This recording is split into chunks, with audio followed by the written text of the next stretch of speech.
श्री शिवाय नमस्तुभ्यम। हर हर महादेव। पंडित प्रदीप जी मिश्रा द्वारा श्री हरतालिका शिव महापुराण कथा गुड़गांव सेक्टर 70 हरियाणा में शुरू हो गई है। ये 5 दिवसीय शिव महापुराण कथा है जो आस्था और यूट्यूब के माध्यम से लाइव देखी जा सकती है। कथा का समय है दोपहर को 1 बजे से शाम को 4 बजे तक। कथा में गुरुजी ने बहुत उपयोगी जानकारियाँ दी है। कथा में गुरुजी ने कुल मिलाकर 18 उपाय पत्र और उपयोगी जानकारियाँ दी है। सभी की जानकारी आपको इस वीडियो के माध्यम से प्राप्त होगी। यदि किसी कारणवश आप आज की कथा नहीं सुन पाए हो तो पूरी कथा का रसतत्व आपको एक छोटे से वीडियो के माध्यम से प्राप्त होगा। आइए शुरू करते हैं। कथा शुरू करते ही गुरुजी ने कहा, गुरु द्रोणाचार्य जी ने अर्जुन से पूछा कि तुम्हें सामने क्या दिखाई दे रहा है। सामने चिड़िया होने पर भी अर्जुन ने उत्तर दिया कि मुझे चिड़िया की आँख नज़र आ रही है। गुरुजी ने कहा, इसी तरह आपको भी अपने जीवन में अपना लक्ष्य दिखाई देना चाहिए, अन्य कोई चीज़ नहीं। बढ़ते कथा की दूसरी विशेष जानकारी की ओर। गुरुजी ने कहा, 3 चीज़ें हमें समझ में आती है। पहला, एक स्वयं के लिए देख लेना, दूसरा अपने परिवार के लिए देख लेना और तीसरा संपूर्ण जगत के लिए देख लेना। ये तीनों चीज़ें आपके अंदर अवश्य होनी चाहिए। बढ़ते हैं कथा की तीसरी विशेष जानकारी की ओर। गुरुजी ने कहा, ब्राह्मण कुल में जन्म लेने के बाद यदि आप ब्राह्मण कर्म नहीं करते हो या फिर उस कर्म से वंचित रहते हो तो ब्राह्मण में जन्म लेने का कोई मतलब नहीं है। बढ़ते हैं कथा की चौथी विशेष जानकारी की ओर। गुरुजी ने कहा, 2 से सदैव आपकी दूरी बनाकर रखना चाहिए। पराई स्त्री और पराया धन, ये दोनों चीज़ें आपके जीवन को कब नष्ट कर देती है आपको पता ही नहीं चलता।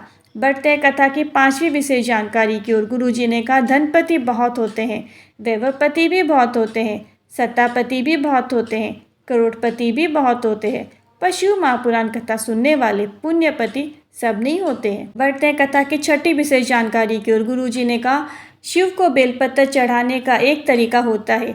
ऐसा आप बेलपत्र के नीचे की डंडी को पकड़कर उस बेलपत्र को सीधे शिवलिंग पर अर्पित नहीं कर सकते। शिवलिंग पर बेलपत्र अर्पित करना चाहते हो तो आपको बेलपत्र के मध्य भाग में पकड़ते हुए बेलपत्र को शिवलिंग पर अर्पित करना चाहिए और आपका मुख उत्तर दिशा की तरफ होना चाहिए। साथ ही साथ गुरुजी ने कहा कि मध्य भाग अगर आपको समझ में नहीं आ रहा है तो बता दें कि बेलपत्र की तीनों पत्तियाँ जिस भाग पर मिलती है उस भाग को मध्य भाग कहते हैं, अर्थात उसी भाग को पकड़ते हुए बेलपत्र को शिवलिंग पर अर्पित करना चाहिए। बढ़ते कथा की 7वीं विशेष जानकारी की ओर। रेणु चौहान जी उत्तराखंड से पत्र लेकर आई। 11 वर्ष हो गए थे शादी को, संतान का सुख नहीं था। डॉक्टर को दिखाया पर कोई लाभ प्राप्त नहीं हुआ। फिर टीवी पर पहली बार अपनी सहेली के कहने पर मैंने शिव महापुराण कथा सुनी। सफ़ेद आंकड़े की जड़ का प्रयोग किया। एक बार प्रयोग किया पर लाभ नहीं हुआ, दूसरी बार प्रयोग किया, लाभ नहीं हुआ, तीसरी बार प्रयोग किया। इसके बाद हमने सुना था कि पंडाल में बैठकर कथा सुनने से की गई कामना निश्चित ही पूर्ण होती है। हमारे आसपास कहीं कथा नहीं हो रही थी। हम नोएडा की कथा पर जाकर 1 दिन की कथा सुनी। बाबा से कामना की कि बाबा की कृपा से मुझे आज संतान की प्राप्ति हुई है। इसी का आभार व्यक्त करने के लिए कथा पंडाल में आई हूँ। बढ़ते हैं कथा की 8वीं विशेष जानकारी की ओर। गुरुजी ने कहा, कभी कभी जीवन में ऐसी स्थिति आती है कि बहुत जीवन में कष्ट विपत्ति आ जाती है और हमारा मन भगवान की ओर नहीं जा पाता। ऐसे समय में हमें भगवान की शरण अवश्य लेनी चाहिए। बढ़ते हैं कथा की 9वीं विशेष जानकारी की ओर। गुरुजी ने कहा, अगर पति पूजा ना करे, पत्नी भगवान की भक्ति करती है तो समझे भगवान की कृपा है। अगर पति भक्ति करे पर पत्नी भक्ति ना करे तो इसमें भी समझे कि भगवान की ही कृपा है। अगर पति पत्नी दोनों भगवान की भक्ति करे तो इससे अच्छी कोई बात ही नहीं। और यदि दोनों ही भगवान की भक्ति ना करे तो दोनों की राधे राधे श्याम श्याम ही रक्षा कर सकते हैं। बढ़ते हैं कथा की 10वीं विशेष जानकारी की ओर। गुरुजी ने कहा, पहले भी आपको कहा है, अगर भूलवश भी सोमवार की अष्टमी के दिन अगर आपसे एक बेलपत्र, एक सफ़ेद पुष्प शिवलिंग पर अर्पित हो जाता है तो आप भोलेनाथ से कुछ मांगे या ना मांगे, भोलेनाथ आपको सब कुछ प्रदान कर देते हैं। आने वाली सोमवार की अष्टमी जब भी आएगी उस दिन आपको ये विशेष उपाय अवश्य करना है। एक बेलपत्र और एक सफ़ेद पुष्प को सोमवार की अष्टमी वाले दिन भोलेनाथ के शिवलिंग पर शिवजी पर आपको अवश्य अर्पित करना है। बढ़ते कथा की 11वीं विशेष जानकारी की ओर। संतोष जी पत्र लेकर आए। पति के गले में गठान हो गई थी। कई जगह दिखाया, डॉक्टर ने ऑपरेशन का बोला और गठान निकाल कर जाँच के लिए जाएगी और इसके बाद रिपोर्ट आएगी। 7.5 लाख रुपए का खर्चा डॉक्टर ने बता दिया। डॉक्टर से झूठ बोलकर आ गए क्योंकि हमारे पास इतने पैसे ही नहीं थे। पति खाना भी नहीं खा पाते थे, यहाँ तक कि पानी भी नहीं पी पाते थे। तभी सब्जी बेचने वाले ने शिवलिंग पर जल चढ़ाने का महत्व बताया और बेलपत्र का आचमन करने को कहा। हमने ऐसा ही करना शुरू किया। शिवलिंग पर जल चढ़ाती, थोड़ा सा प्राप्त करके उन्हें दे देती, बेलपत्र को पीसकर उन्हें खाने को दे देती। इसके बाद हमने डॉक्टर को दिखाया। डॉक्टर ने कहा अब गठान नहीं है, ऑपरेशन की भी आवश्यकता नहीं है। इसी का आभार व्यक्त करने के लिए कथा पंडाल में आए हैं। बढ़ते हैं कथा की 12वीं विशेष जानकारी की ओर। गुरुजी ने कहा रावण और राम दोनों की सेना में एक बूढ़ा इंसान अवश्य था, यानी कि एक बुजुर्ग इंसान था। रावण की सेना में रावण के नाना जी थे और राम भगवान की सेना में जावन जी बूढ़े, पर दोनों में एक बड़ा अंतर था। राम भगवान अपने बुजुर्गों की बात सुनते थे और हनुमान जी भी जामवन के कहे बगैर एक कदम भी आगे नहीं बढ़ाते थे और रावण अपने बुजुर्गों की बात बिल्कुल भी नहीं सुनता था। इसके बाद गुरुजी ने कहा अपने बड़े बुजुर्गों की बात सुनना चाहिए, इससे सफलता निश्चित ही प्राप्त होती है। बढ़ते कथा की 13वीं विशेष जानकारी की ओर।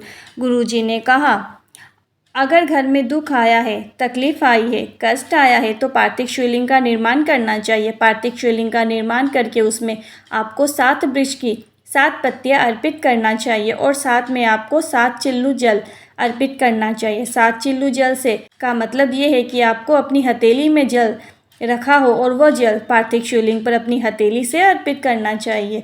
ये एक चिल्लू जल कहलाता है। इस प्रकार से आपको 7 चिल्लू जल अर्पित करना चाहिए, यानी कि आपने एक बार जल लिया अपने हाथ पे हथेली पर यानी कि अंजनी पर और आपने शिवलिंग पर अर्पित कर दिया।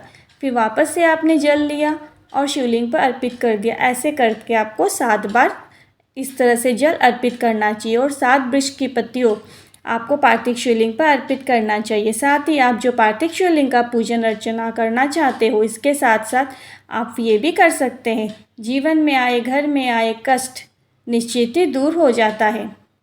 बढ़ते हैं कथा की 14वीं विशेष जानकारी की ओर। गुरुजी ने कहा सोमवार की अष्टमी अगर हम भोलेनाथ के शिवलिंग पर उत्तर के मुख करके एक कलश जल अर्पित करते हैं और 7 वृक्षों की पत्तियाँ अर्पित करते हैं तो जीवन में कितना भी कष्ट क्यों ना चल रहा हो वो निश्चित ही दूर हो जाता है। मतलब इस उपाय के अंतर्गत भी आपको 7 वृक्षों की पत्ती सोमवार की अष्टमी वाले दिन शिवलिंग पर अर्पित करनी है। 7 पत्ती आपको 7 अलग अलग वृक्ष से अलग अलग प्रकार की लेनी है और एक कलश का जल शिवलिंग पर अर्पित करना है। बढ़ते हैं कथा की 15वीं विशेष जानकारी की ओर। गुरुजी ने कहा भोलेनाथ के मंदिर में हरतालिका तीज के दिन फुलेरा ज़रूर लगाना चाहिए।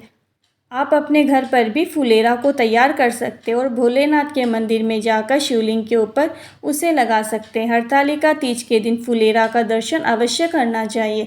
हरतालिका तीज के दिन फुलेरा का दर्शन करने से हमें सोमवार की अष्टमी के दिन जितना फल प्राप्त होता है। बढ़ते हैं कथा की 16वीं विशेष जानकारी की ओर। रिया मिश्रा जी पत्र लेकर आई। मेरे पिताजी 30 साल से शराब के बिना 1 मिनट भी नहीं रह पाते थे। शराब की वजह से उनकी तबीयत खराब होती जाती थी। मैंने मेरी माँ से कहा कि पंडाल में बैठकर कथा सुनने से जो मांगो बाबा ज़रूर देते हैं। मैंने कथा पंडाल में बैठकर कथा सुनी और पिताजी के लिए कामना की। भोलेनाथ के शिवलिंग पर 1 लोटा जल चढ़ाकर एक बेलपत्र शिवलिंग से प्राप्त करके पिताजी को आचमन करने के लिए दे दिया। इसके बाद से पिताजी ने आज तक शराब को हाथ नहीं लगाया। इसी का आभार व्यक्त करने के लिए कथा पंडाल में आई हूँ। बढ़ते हैं कथा की 17वीं विशेष जानकारी की ओर। दीपा जी पत्र लेकर आई। मेरे चेस्ट में गठान हो गई थी। डॉक्टर को दिखाया तो डॉक्टर ने कह दिया कि गठान साधारण नहीं है, ऑपरेशन होगा। इसके बाद गठान जांच के लिए जाएगी। 15 दिन की दवाई दी, लेकर आ गए और दवाई को कुंदकेश्वर महादेव के नाम से खाना शुरू किया और शिवलिंग पर जल चढ़ाना और बेलपत्र नंदी के पास बैठकर खाना शुरू किया। इसके बाद 15 दिन बाद डॉक्टर को दिखाने गए तो डॉक्टर ने जांच की और बताया कि गठान नहीं है। इसी का आभार व्यक्त करने के लिए कथा पंडाल में आए हैं। बढ़ते हैं कथा 18वीं विशेष जानकारी की ओर। गुरुजी ने कहा कितनी भी बड़ी समस्या में घिर गए हो तो एक सरल और आसान उपाय आपको करना है। बेलपत्र की बीच वाली पत्ती में आपको पीला चंदन लगाना है और नीचे की दोनों पत्ती पर आपको लाल चंदन लगाना है। इसके बाद बेलपत्र के मध्य भाग को पकड़ते हुए मतलब बेलपत्र के तीनों पत्तियाँ जिस भाग पर मिलती है उस भाग को पकड़ते हुए आपको बेलपत्र को उत्तरमुखी होकर शिवलिंग पर चढ़ा देना है। इस प्रकार से अर्पित करें कि बेलपत्र की डंडी का मुख जलाधारी की तरफ हो। अर्पित करते समय आपको तुम्रुकेश्वर महादेव का नाम का स्मरण करते हुए ऐसा लगातार आपको 15 दिन तक करना है। जीवन में कितना भी कष्ट क्यों ना हो, कितनी भी बड़ा दर्द तकलीफ क्यों ना हो, वो निश्चित ही दूर हो जाता है। आपको ये उपाय 15 से 20 दिन तक लगातार करना है, जिससे आप कभी भी किसी भी दिन से शुरू कर सकते हैं। इस वीडियो में बताए गए उपायों से जुड़े यदि आपके मन में कोई क्वेश्चन है, कोई क्वेरी है, तो आप कमेंट बॉक्स के ज़रिए पूछ सकते हैं। मेरे द्वारा दी गई जानकारी जरा भी उपयोगी लगी हो तो कमेंट में हर हर महादेव ज़रूर लिखें। श्री शिवाय नमस्तुभ्यम। हर हर महादेव।